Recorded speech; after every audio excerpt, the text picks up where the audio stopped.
I'm James Corden, and I play a Smurf called No Name in the Smurfs movie.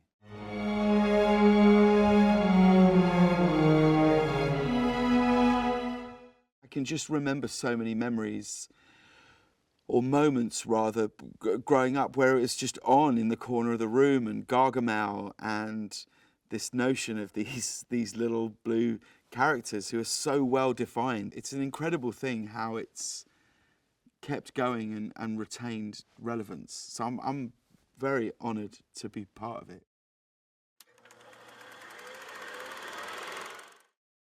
My children are aware that I'm a Smurf.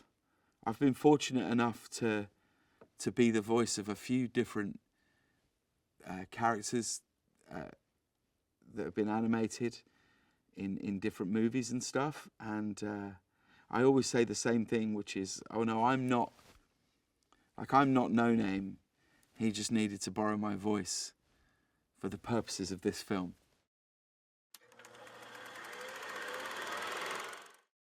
No Name is called No Name Smurf because he hasn't found his thing. He hasn't found his role. He hasn't found the thing that he is good at or meant for.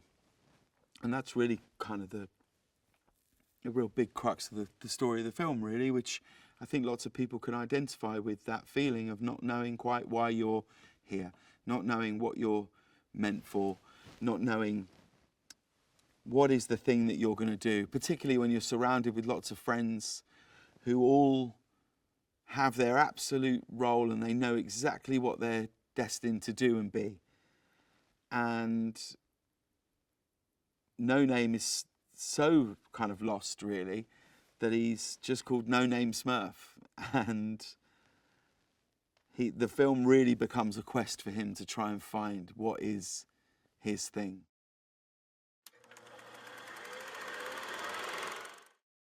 No Name's relationship with Smurfette is a really lovely relationship between the two of them, and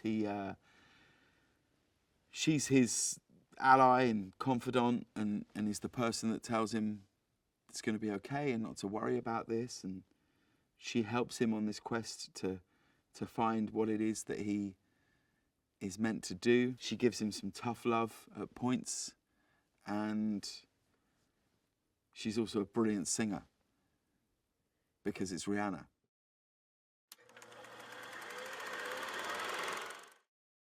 There's so many people who I just love and admire who are doing voices. I mean, like John Goodman is quite a hero of mine. But everywhere you look, really, Dan Levy, Natasha Lyonne, Hannah Waddingham, Rihanna, like, it's everywhere you look, there are quite extraordinary people.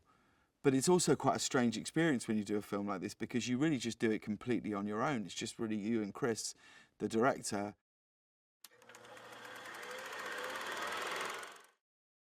I think the reason the Smurfs just have this continual, extraordinary sort of success and relevance is fundamentally it plays into something that I think we all appreciate and love, which is the notion of a found family.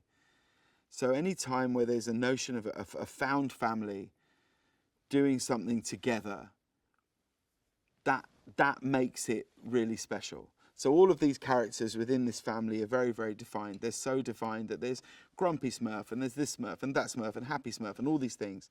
But really, it's a found family. It's a collection of characters who all love and support each other. And that's really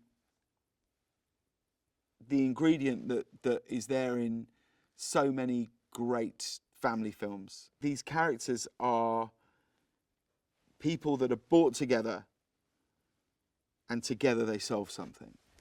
And that's, I think, why they've always been popular. I also think they're so definable by what they look like that wherever you are in the world, you could take a photo now of a Smurf. You could go all over the world and you show it to someone, and I reckon my hunch is that 3 in 5 people would know exactly what they're looking at. And that's quite amazing.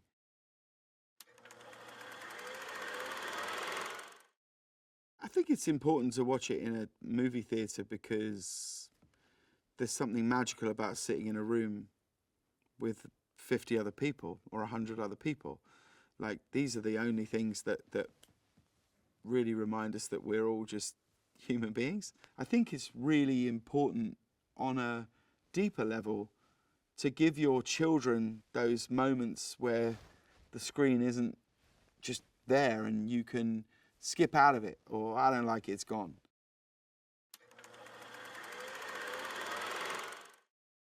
What is a Smurf?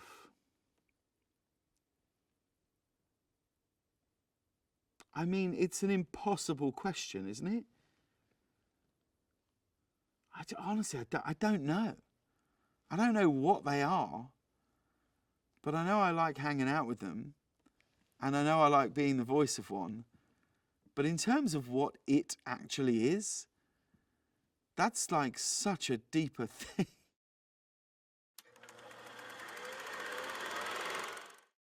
The most fun about doing films like this is getting to watch them with your kids or nieces and nephews and the like. That's the most fun, you know. Those are the things that I really like. And the amount of children who will like hear my voice in places, and it's a real thrill it's a real thrill to make something that you think is really fun, that you're really proud of, that people's kids can watch and enjoy. It's lovely. It's a privilege.